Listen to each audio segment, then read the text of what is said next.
Audio Jungle.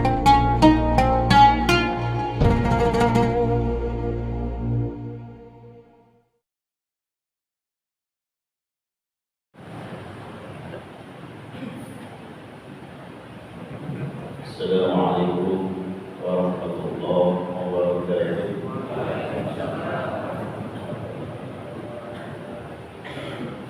Alhamdulillah, alhamdulillah alladzi an'ama bi ni'matihi al Islam.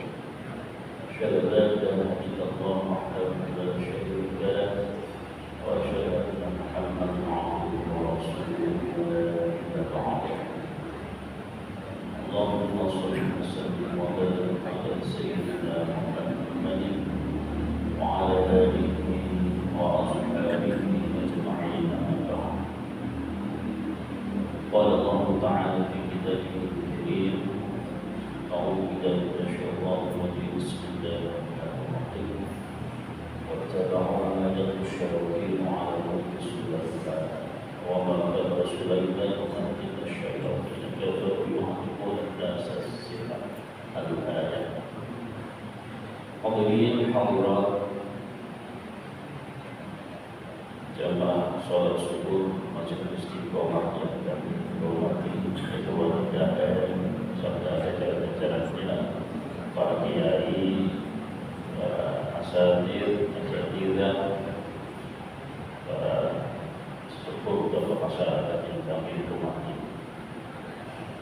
Alhamdulillah, pada kesempatan kali ini Allah masih memberikan kesehatan kepada kita semuanya, sehingga kita bisa berkumpul di masjid yang mulia ini dengan dana sehat walafiat. Salawat serta salam kita curahkan kepada junjungan besar kita Rasulullah Muhammad sallallahu alaihi wasallam. Hadirin hadirat, sengaja tema kali ini akan diperhatikan yaitu sihir. TKM Masjid ingin mengajak bahwa masjid itu adalah salah satu problem solving, jadi memecahkan sebuah masalah. Karena hadirin hadirat, semakin maju zaman, ternyata sihir tidak pernah hilang, bahkan dia mengikuti zaman. Luar biasa. Kalau kita mengacu kepada surat Al-Baqarah ayat 102, sihir ini sudah ada sejak lama, yaitu zaman Nabi Sulaiman alaihissalam. Itu juga mengatakan sudah ada dan sudah. Saat itu ada dua malaikat, yaitu malaikat yang bernama Harut dan Marut. Harut dan Marut ini diletakkan oleh Allah Ta'ala berupa ilmu sihir salah satu. Kemudian didapatkan di Al-Quran itu surat Al-Baqarah 102 bahwa dua malaikat ini tidak akan mengajarkan sihir kepada manusia, kecuali berkata duluan, innama nahnu fitnatun fala takfur, bahwa sihir itu bisa menjerumuskan kita kepada jurang kekafiran, jurang kemusyrikan. Oleh karena itu jangan engkau gabung kufur.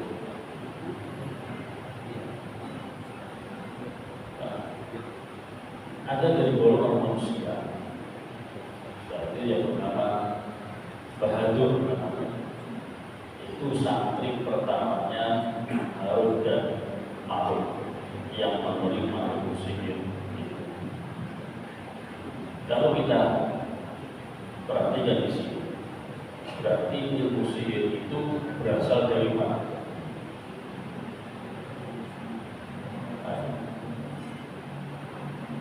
Sekilas cerita ini, ilmu sihir itu semua ilmu, saya ulangi, semua itu berasal dari Allah Subhanahu wa Ta'ala. Adapun nanti penggunaannya apakah ke arah yang benar atau batil, itu kemudian disebut ilmu kita. Ada seorang istri kemudian cekcok disihir, kemudian berpisah, maka ilmu yang belajar juga ilmu kalian untuk mengakurkannya. Yang pertama, ilmu kalian untuk memisahkan suami istri. Yang kedua, ilmu kalian untuk mengakurkan kembali. Berarti satu ilmu digunakan untuk dua tujuan supaya kita tidak salah. Dan ternyata banyak juga ustaz yang orang yang punya peci berpeci dan kembali dalam ustaz itu kan membelikan sapi untuk korban kemarin harga 19 juta, dia bayarkan 10 juta, 9 juta, 10 jutanya supaya tidak ditagih oleh penjual. Itu disihir, ditepuk tangan, selesai. Dan benar. Berapa hari baru sadar penjual, akhirnya lapor ke rumah. Itu kira-kira yang menggunakan ilmu itu orang bagus dan ustaz, tetapi digunakan untuk kejelekan, itulah yang dinamakan ilmu kita. Ya, karena kita akan terjebak ilmu putih kita, semua yang berasal dari sumber dari Allah Ta'ala. Kemudian bagi ustaznya, bagaimana sihir itu bisa masuk ke dalam kita, masuk ke kita. Allah Subhanahu wa Ta'ala menciptakan kita ini itu tidak hanya jasad kita saja. Kita, tubuh kita itu dilengkapi oleh berbagai macam, ada namanya jiwa atau lebih kita sering sebut itu orang Sunda namanya sukma, ya. Orang Jawa bilangnya sukmo. Kalau kita ilmu psikiater itu namanya jiwa. Ada roh, ada nafsu dan sebagainya. Lah, salah satu yang kita bahas di sini, maksudnya sihir itu ketika jiwa kita sangat lemah sekali. Dalam artian apa? Makanan jiwa itu juga sama dengan makanan jasad kita. Jasad kita ini butuh asupan energi yang banyak. Pada saya itu masuk ke jiwa juga sama. Alladzina amanu wa tatma'innu qulubuhum bi dzikrillah. Jiwa itu makanannya adalah makanan berpikir kepada Allah Ta'ala. Nah, jiwa itu hadir atau sukma. Katanya Ibnu Abbas, jadi Ibnu Abbas sahabat Rasul yang sudah sangat teliti sekali. Di Al-Quran dinamakan nafsu. Fungsinya biha al-aql wa tamyiz. Jiwa itu fungsinya adalah mengontrol alam pikir kita, wa tamyiz, dan membedakan wah ini tidak beres, ini beres, ini juga. Waruh, nah ini bedanya. Karena kita terjebak sama. Waruh itu lintahi. Roh yang ada dalam tubuh kita ini, belum nanti roh itu dibagi macam. Roh ketika keluar itu, ketika roh yang mutaharrik, roh bergerak jadi keluar, maka orang akan koma, tetapi masih hidup. Sekitar kita banyak, paling ada satunya pakai Solsudin, sampai 2 bulan koma, dan kita menghasilkan 3 miliar di rumah sakit. Nah, belum bisa pulih kembali cara berbuat. Itu roh yang kuat. Nah, sihir itu tidak bisa mendeteksi roh, tetapi mendeteksi jiwa kita.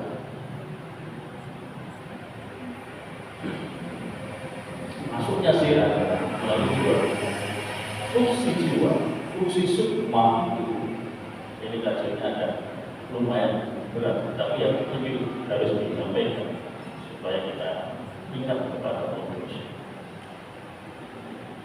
Fungsi jiwa atau sukma itu yang pertama adalah dia sebagai security tubuh kita. Rumah kalau tidak ada security-nya, komplek ada security-nya, kira-kira gampang dimasukin maling ya? Mudah ya? Begitu dengan sukma yang ada di dalam diri kita. Ketika salah satu fungsi sukma atau jiwa ini itu tidak kuat, tidak punya senjata, siapapun begitu, tidak punya senjata, gampang ada maling, ada batu masuk. Nah, sukma itu satpam yang ada dalam diri kita ini, tubuh kita ini harus mempunyai senjata. Apa yang membuat hidup senjata dalam tubuh kita ini? Yaitu selalu berpikir kepada Allah. Dia butuh asupan, butuh keistiqomahan di dalam beramal. Salah satunya adalah sholat 5 waktu di masjid. Itu adalah salah satunya. Masjid ini adalah semua masjid itu mempunyai wifi nyambung ke alasan, ke lahan, sehingga doa yang kita panjatkan, lantunan ayat Quran yang kita panjatkan, yang kita baca, itu akan lebih meresap dalam jiwa kita. Nah, itu salah satu. Yang kedua, kita harus istiqomah di dalam membaca Al-Quran. Al-Quran bagus sekali. Kata Rasulullah, falahu hasanah man qara'a harfan min kitabillah. Siapa yang membaca Al-Quran harfan min kitabillah falahu hasanah. Siapa yang membaca Al-Quran kemudian satu hurufnya itu falahu hasanah, mempunyai kebaikan, satu kebaikan. Wal hasanatu bi'asyri amsal, dan satu kebaikan itu akan menimbulkan 10 kebaikan lain. Rasulullah walaqulu alif lam mim harfan, walakin alif harfan lam harfan mim harfan. Hasanah di sini, kebaikan di sini itu tidak lebih dari, kebaikan di sini itu lebih dari pahala. Dan membaca Al-Quran pasti kita pakai, tetapi ada unsur spiritual yang terkandung dalam huruf-huruf Al-Quran. Kebaikan di sini adalah beyond energi positif yang akan masuk ke dalam tubuh kita. Dengan demikian, ketika kita membaca Al-Quran dengan serius, maka huruf-huruf Al-Quran akan masuk ke dalam tubuh kita. Dan itulah kalau kita istiqomahkan, maka Al-Quran ini akan menjadi benteng yang kuat untuk membakar sihir. Orang akan cepat kena sihir ketika dia tidak pernah sholat, baca Quran, apalagi dan senjata. Sihir yang masuk itu kok ini sudah. Tapi kalau semakin orang itu pikirnya membaca Al-Qurannya terus dan sebagainya ibadah, maka sihirnya juga kelas doktor. Jadi harus diingat bahwa sihir itu tidak serta-merta sama, tidak serta-merta sama, tidak serta-merta sama. Ada kelas TK, SD dan sebagainya. Jadi kira-kira si A ini orangnya kan sholat, ada kelas TK aja sudah masuk. Nah, jin yang kelas TK itu Bapak sekalian yang sering kita lihat masuk ke dalam tubuh orang, orangnya kesan kita lepek-lepek, itu masih kelas TK. Kalau udah kelas sampai dokter masuk ke tubuh itu sama sekali tidak akan merasa orang itu. Kemudian apa? Karakter yang dari sukma itu akan dibuang. Sepuluh di dalam tubuh kita akan dibuang di penjara suatu tempat, tergantung dia maunya di mana, kadang di lumpur, kadang di gunung, kadang di mana tempat, baru masuk dalam tubuh kita. Itulah yang kemudian karakter kita akan berubah. Yang barangkali biasanya si A ini pendiam biasanya ramah kepada Bapak Ibu sekalian. Karena sihir sudah masuk, yang kelas-kelas berkelas itu akhirnya merubah karakter, jadi galak, jadi nggak karu-karuan, kesinggol begitu langsung nantang. Jadi kejadian yang sangat biasa. Hampir setiap hari kita menangani kasus yang seperti ini, yaitu sihir. Orang yang di mana, nah, tergantung nanti jin itu yang masuk ini karakternya apa. Ada kemarin orang Gresik, anaknya itu masih SMP, diem aja, ngapal Quran. Giliran masuk, jinnya itu kelasnya prima dan bawa golok dalam tubuhnya. Ya itu benar itu, jinnya bawa golok dalam tubuhnya. Setiap ada apa itu pergi ke dapur bawa golok dan makan yang sampai segitu. Jadi luar biasa sekali. Jadi sihir saudara sudah artinya orang sedikit sedang punya kesalahan sakit hati langsung mainnya sihir. Bahkan kemarin ada orang dari Kuala Lumpur tidak menyakiti teman, hanya temannya cemburu saja. Keluar sekolah, masuk PNS baru 2 hari, akhirnya lumpuh 4 tahun. Hanya karena temannya masuk PNS, dianya enggak. Akhirnya iri. Nah, itulah kemudian main lima dan kuat, pensi, karena pun kemudian menyadari ini sangat-sangat ini kan sudah artinya keimanan seseorang sekarang ini semakin hari semakin lemah. Sedikit kesenggol, mainnya sudah dukun untuk merusak badan. Sihir itu bermacam-macam. Ada yang namanya pesannya apa? Pesannya barangkali harus mati, dia akan langsung proses mati. Ada yang proses gimana caranya dia sakit dan sebagainya. Nah, Bapak Ibu sekalian, ciri-ciri orang kena sihir sederhana sekali. Ketika sukmanya hilang, tatapan ruang mata Ini yang paling gampang diketahui. Tatapan matanya itu kosong. Ketika kita ajak ngobrol, itu koneknya lama. Yang mungkin biasanya kita akan ngobrol biasa itu cepat, karena ini kena sukmanya sudah hilang, jiwanya sudah hilang. Atau bisa dibilang roh itu moralitasnya, kita bisa bilang ini ada roh. Kalau jiwa itu kita bisa berpikir, bisa membedakan, nah itu adalah jiwa.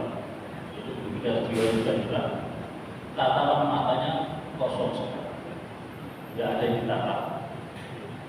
Orang linglung, orang gila itu sudah hilang jiwanya, ganti macam-macam dalam tubuhnya. Dan kemudian dalam tubuh ini, kalau yang masuk itu kelas berat, maka yang kecil itu sudah masuk jadi full tubuh kita yang berbentuk kecil. Jadi ketika sin masuk, kita bisa berdefinisi wajahnya itu linglung.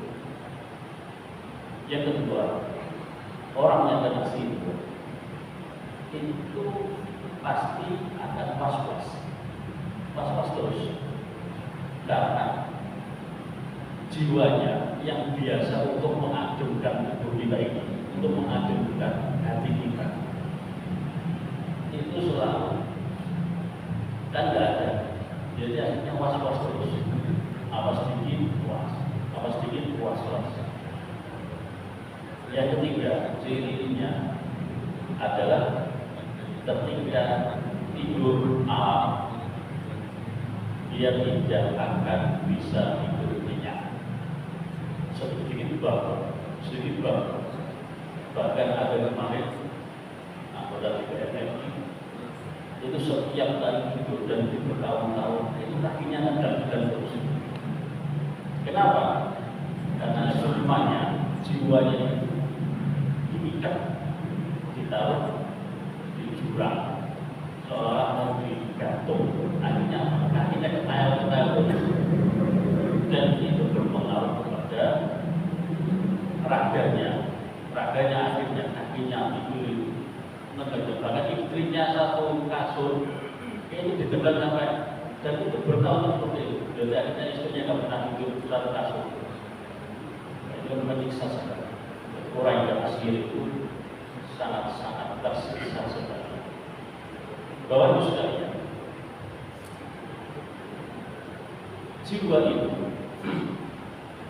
jiwa atau sukma itu adalah bagian dari tubuh kita.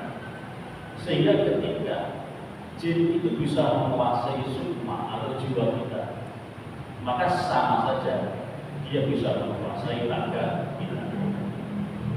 Ketika jiwanya itu dipukul, maka raganya juga akan sakit.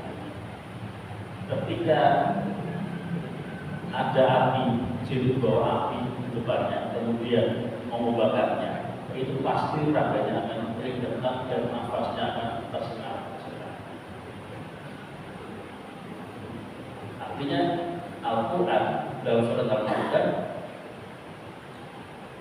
min ajalidzalik annahu man qatala nafsan bighairi nafsin aw fasadin fil ardi faka'annama qatala an-nasa jami'an.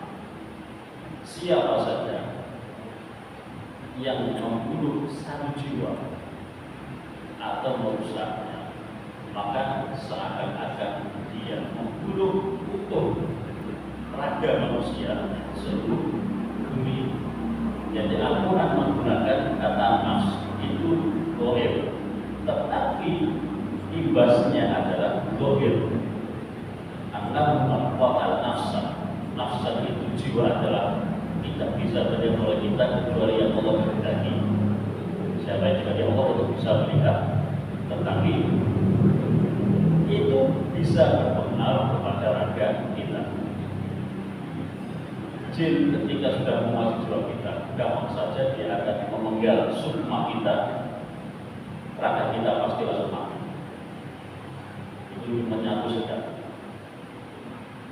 dan itu sangat berbahaya. Oleh karena itu, orang sekalian, yang harus kita kuatkan adalah benar-benar kita mendekat benar kepada Allah.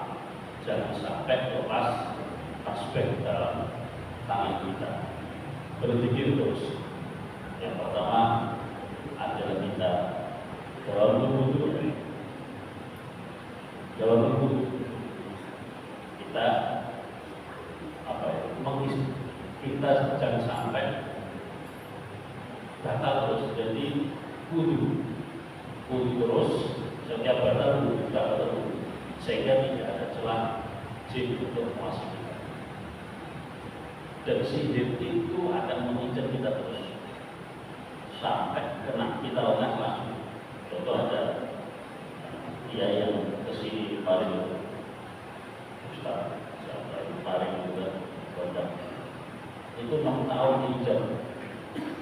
Ketika langsung masuk gara-gara 2021 datang karuan darah yang mati. Tapi alhamdulillah masuk ke kubur jadi bisa ketolong. Itu 6 tahun hijab. Celupiknya itu ditaruh di belakang kepala selama 6 tahun. Bila tengah masuklah. Dan yang terakhir, kita tidak boleh sombong. Wah, jin itu kecil. Dan ada begitu. Tidak boleh. Mereka adalah sama makhluknya Allah Ta'ala. Mereka bisa berbuat sedemikian rupa itu juga karena manusia. Seorang pertapa yang dukun, kemudian dia bertapa di suatu tempat, di situ dia akan kira-kira benar. Akhirnya para detik-detik sana itu datang kemudian untuk mengajak duel. Nah, ketika duel dimenangkan oleh manusia, maka perjanjiannya adalah jin yang kalah itu adalah mengabdi kepada manusia dan disuruh apapun dia akan mau. Berarti di sini yang salah siapa? Manusia.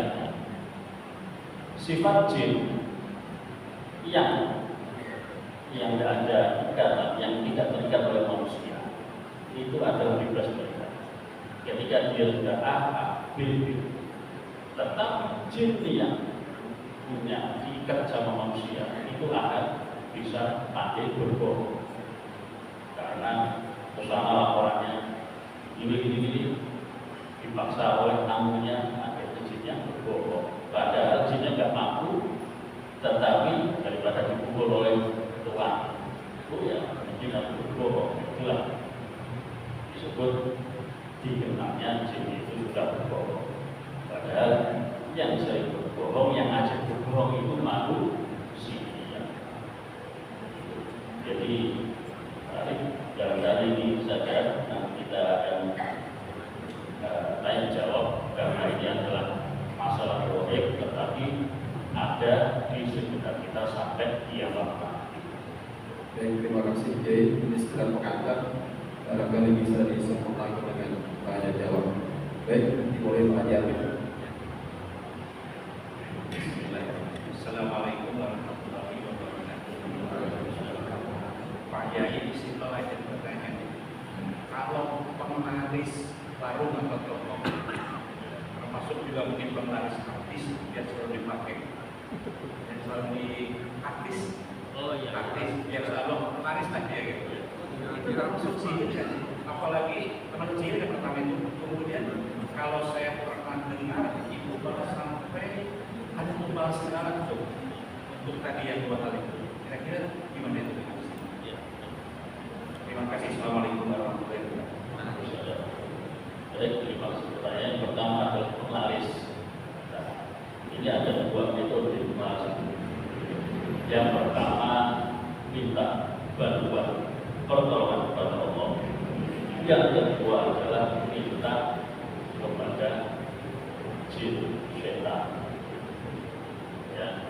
meminta kepada Allah itu adalah mengistiqomahkan sesuatu kebaikan yang soleh, atau ada zikir tertentu, Al-Fatihah misalkan, nah, dibaca terus-menerus, kemudian disitulah dari efek energi Al-Fatihah itu kemudian bisa nyinar, ya. Kemudian ambil pembeli. Tetapi ada juga yang instan. Nah, ini yang instan ini adalah minta pertolongan kepada jin karena dukun dan primaris, kemudian dukunnya dibubarkan jin-jinnya untuk geret. Nah, inilah yang tidak boleh dalam syariat, ya. Dan jin ketika sudah diperintah untuk bekerja, maka dia pasti minta imbalan. Ya, kalau enak imbalannya roti atau sate aja. Terkadang kalau sudah kelas 27 imbalannya adalah harta manusia, darah manusia. Itulah yang dinamakan imbal. Cara kerjanya bagaimana sehingga manusia itu mati? Darah merahnya itu akan diisep, dia masuk ke dalam tubuh, kemudian diisep juga sehingga habis darahnya atau lepas mati. Itulah yang. Nah, kemudian orang yang mati karena tumbal itu jiwanya tidak bisa menyatu ke ruh. Jiwanya semuanya itu akan dipenjara di alam jin tanah, kemudian diperintah seenaknya.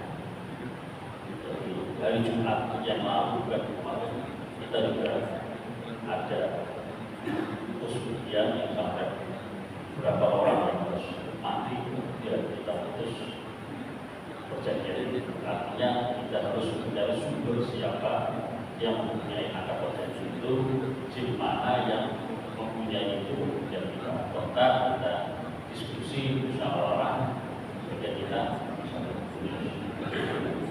dan yang itu lagi ayat Al-Quran itu akan menjadi senjata atau tidak ketika adalah batin kita punya niatan. Al-Fatihatu lima kuliah. Al-Fatihah, Al-Quran itu tergantung niat kita membacanya. Kenapa orang yang memasukkan jin kemudian kita lepek kita bacakan Al-Fatihah di kesakitan? Karena niat kita itu mengusirnya, membunuhnya dan sebagainya, sehingga bion-bion energi yang terkandung dalam Al-Fatihah itu menjadi pecut, menjadi tembak dan sebagainya, jinnya kesakitan. Tetapi kalau kita niatnya mendoakan mereka, maka bion-bion energi positif itu akan menjadi hidangan, menjadi bekal bagi mereka untuk kemana. Itu bedanya. Jadi batin kita itu yang menentukan apakah Al-Quran, ayat Al-Quran itu menjadi senjata atau tidak, itu tergantung niatan kita. Baik, luar biasa.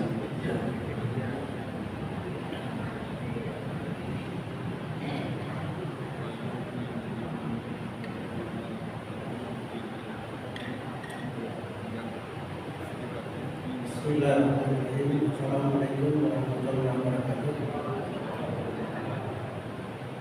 Mohon saya berdiri di sini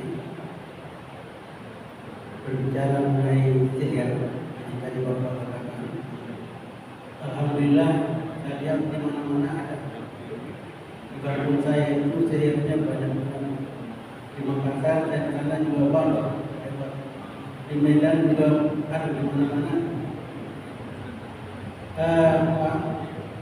Jadi sebelum saya tanya kepada saya, ketika kita mau tidur, kita baca Bismillahirrahmanirrahim ahya wa bismika wa amut. Kemudian ketika kita bangun, kita membaca Alhamdulillahilladzi ahyana ba'da ma amatana wa bihi nusyur. Dikala kita bangun, kita membaca itu, berarti waktu kita tidur, roh kita ini kan keluar. Jadi kita mati, kemudian kita bangun, roh kita kembali. Nah sekarang roh kita itu keluar, itu akan kembali kepada Allah Subhanahu Wa Taala, ataukah bergentayangan, ataukah tetap berada di samping kita, roh kita ini. Kemudian yang kedua, masalah sihir. Di zaman Nabi Musa alaihissalam itu Musa harus berhadapan dengan Fir'aun. Kemudian karena kesulitan Fir'aun menghadapi Musa, dia dikumpulkan.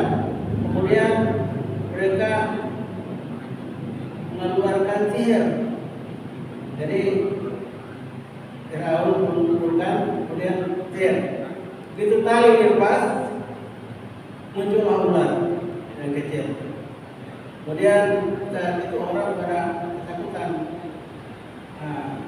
Musa pun dia mengeluarkan ininya. Akhirnya ular yang Musa itu makan ular yang kecil. Nah sekarang ini saya tanya ini apakah fiktif ataukah mujizat?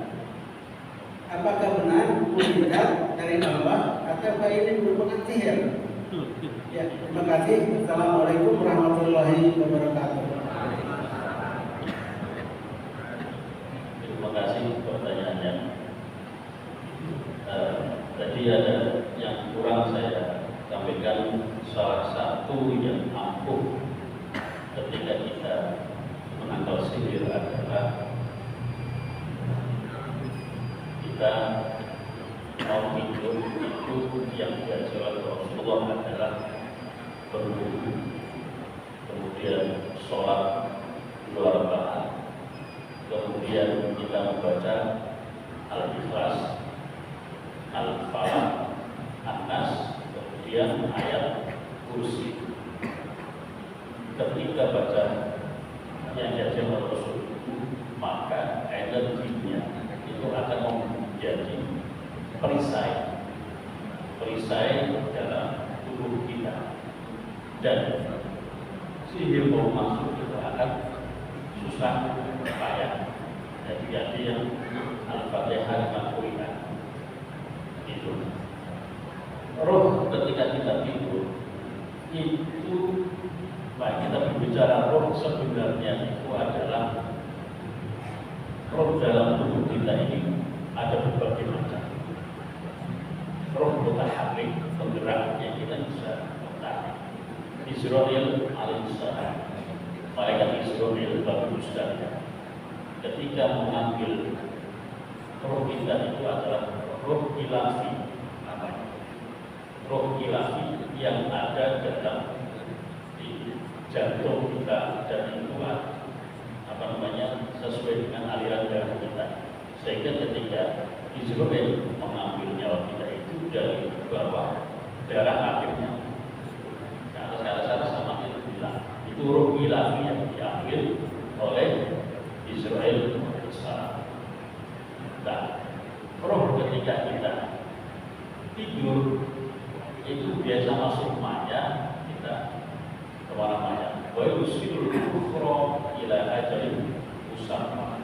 Allah membiarkan roh itu keluar dari tubuh kita dan membiarkannya sampai batas yang ditentukan.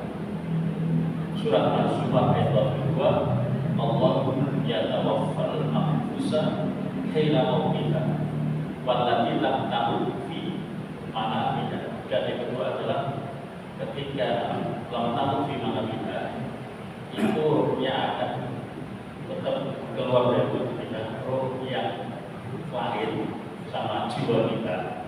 Karena orang kesihir itu biasanya akan ketemu satu frekuensi itu dalam mimpi, ketemu mimpi yang buruk-buruk, nah itulah ketemunya di situ satu frekuensi. Yang pertanyaan terakhir adalah apakah ular yang dari tongkatnya Nabi Musa itu apakah sihir? Ini perbedaannya. Ketika penyihir-penyihirnya Firaun itu adalah sihir, hanya mata kita yang dikelabui. Jadi kalau sekarang itu magic, apa namanya, ilusi. Tetapi Nabi Musa ketika melempar tongkatnya, maka tongkat itu asli langsung terjadi ular beneran. Nah, yang bisa mengetahui itu ya orang yang paham itu, yaitu bukan sihirnya, sehingga mengatakan kalau amanna bi rabbil alamin, para penyihir itu langsung beriman kepada Allah Ta'ala. Tidak peduli kata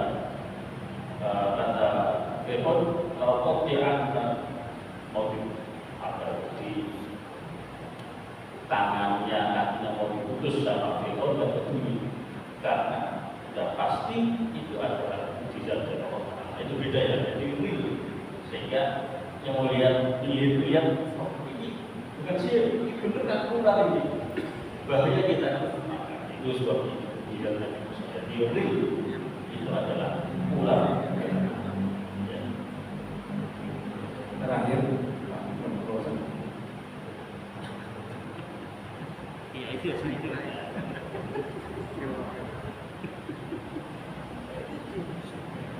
Baik, terima kasih.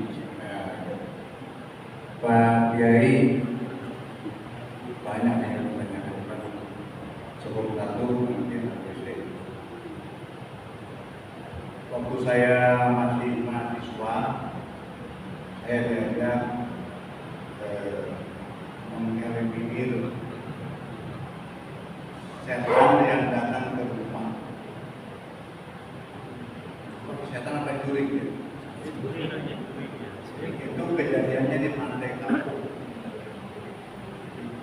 Mantu daripada direkturnya.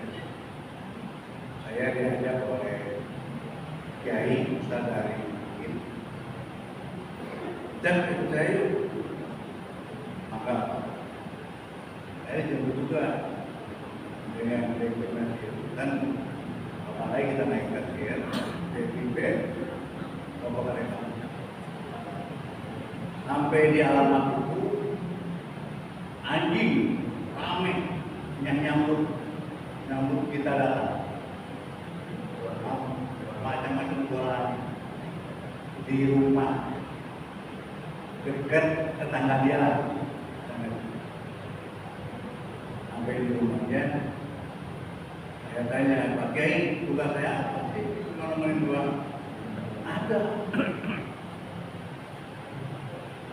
Ibu saya ojek, tugasnya ada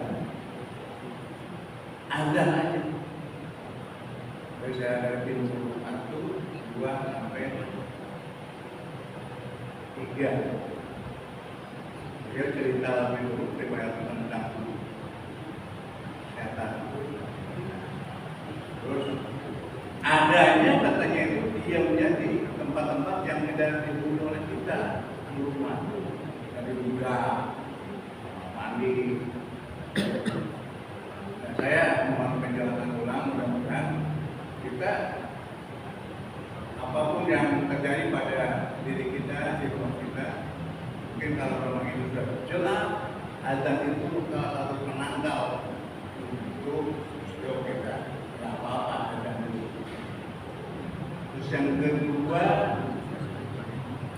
ini juga pertanyaan dari masyarakat. Pak, gimana caranya kalau kita di rumah kita itu ada ditemukan tanaman-tanaman yang berubah, itu bungkusan pakai air putih, wapak lah katanya. Kalau wapak Pak Joni yang udah tahu, kita belum. Jadi ketemu itu harus diapain? Apa dibuang begitu saja, atau ada bacaan-bacaannya, atau dikencingin dan sebagainya. Itu kayak tadi.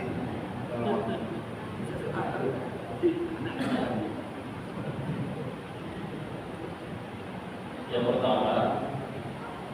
pertama, azan itu kalau dalam ilmu peruripannya itu adalah ilmu seruling sakti.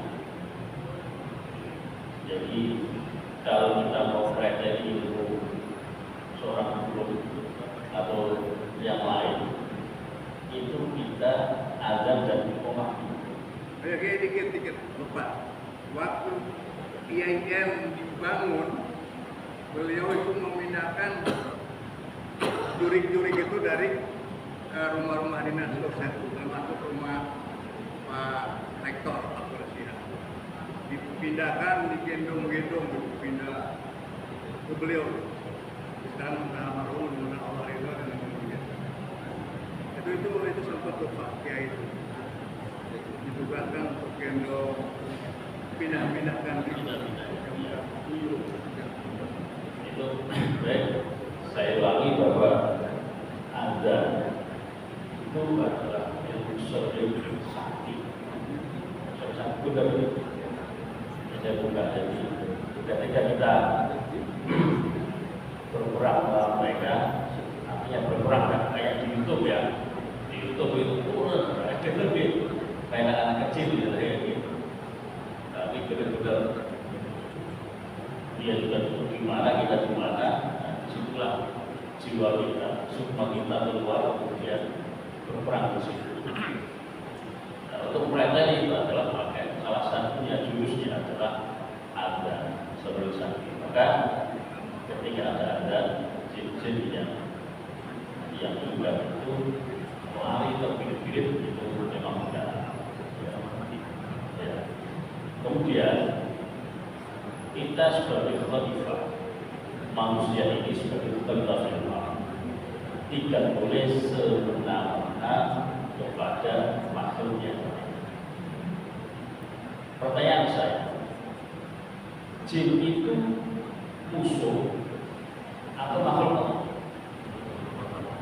Ayo, makhluk Allah.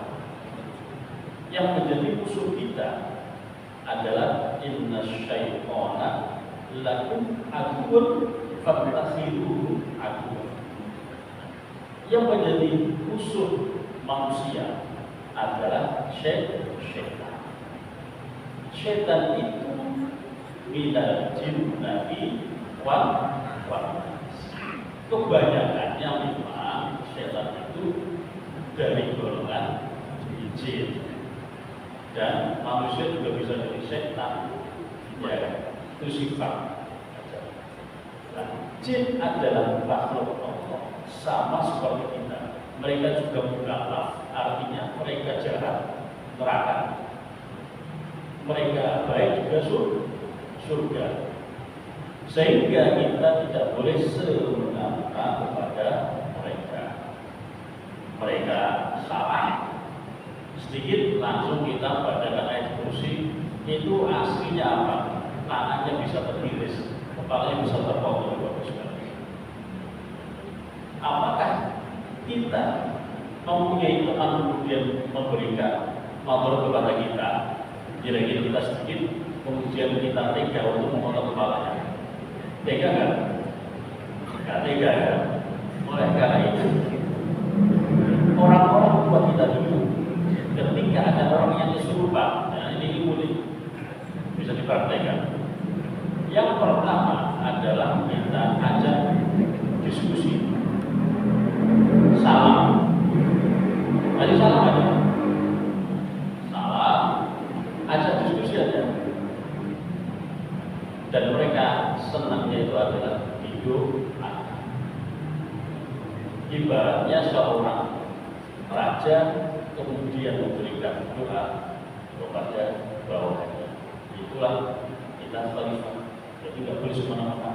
Dan alhamdulillah sampai saat ini sekelas seberat apapun sihir yang tidak ditanamkan orang tidak pernah kita mukul, tidak pernah kita ini. Bahkan mohon maaf, sebulan yang lalu istri saya itu udah hampir di COVID dan ada yang sudah. Itu pun tetap saya salami jinnya. Kenapa kamu lebih itu? Nah, akhirnya dia kita kasih doa. Dia sudah salah, kita tidak memukul dia, malah kita doa. Orang kiai dulu kita itu seperti itu. Jadi ketika memindahkan jin tidak memakai kekerasan. Dan tuang mana jin sama kita? Jinnya sudah di sini. Kita langsung mengkafir, nggak permisi lagi. Masuk bangun rumah permisi. Akhirnya kalau dia pas kita bangun terkadangnya itu kalau dia menyimpan jin barunya dia akan paling besar. Ya, sifat jin jeleknya adalah dia kalau sudah marah sampai 7 bulan bahasa kasarnya. Beda sama manusia. Manusia kalau marah besok ini sudah selesai akhir. Tapi jin tidak begitu. Dia bukan berdahulu. Kita berbuat sekarang ya bisa kita sendiri, ya kita bisa anak kita, cucu kita sampai turun, sampai dikejar, sampai yang lemah dikejar, kemudian berapa. Jadi ketika masuk rumah, di mana tempat berada, kita masuk ke mana aja, kita harus salam. Dan lebih bagusnya lagi, kita kirim Fatihah di sohibil wilayah. Kita kirim Fatihah di sohibil wilayah. Itu mereka merasa dia benar sebagai tamunya. Ada cerita. Idul Fitri kemarin saya sudah kecapean mikir masuk tol di Bali, masuk tol sampai nggak tahu itu anak itu semua di situ. Tapi kita biasa kirim Fatihah kepada mereka. Masuk wilayah juga mereka masuk di wilayah sebagainya. Itu di tol mobil kita itu kita udah tidur klub mobil jalan sendiri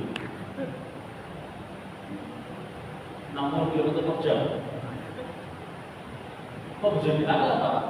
Mereka juga akan ngerti, wah ini orang capek ini yang sering kirim kepada kita ini. Ayo kita berangkat, mereka bantu kita seperti itu. Sama kita gitu. Nah, yang terjadi saat ini sebagai kritikan. Jadi ketika masuk, kemudian kita itu berbuat semena-mena kepada mereka. Gak tahu jinnya di mana, tempatnya di mana, di tubuhnya, kemudian kita langsung kantor baca ayat-ayat Al-Quran, baca rupiah lah. Di situ sebenarnya itu yang kita bilang tadi, tangannya terbuka, kakinya dipekor dan sebagainya. Dan dia tidak bisa lihat. Yang bisa ada teori baca itu kemudian untuk mengusirnya. Ini yang, tapi saya pernah menemui mengusir jin dan dia tidak hafal Al-Quran, hafal yang kita lakukan. Dia hanya mengajar diskusi. Mengajar diskusi. Itu orang jinnya, nggak pakai banyak macam-macam. Jadi kalau saya lebih senang jalur yang nyaman saja supaya keturunan kita nanti tidak ada masalah. Ini ada cerita seorang Korea yang biasa musim jin dipanggil baik ke mana. Itu ketika saat sering usir kan, ada yang masuk. Nah, ketika ada yang kemasukan, kemudian dia datang diusir dengan kekerasan, nah yang di dalam raganya itu lebih sakit dari dia.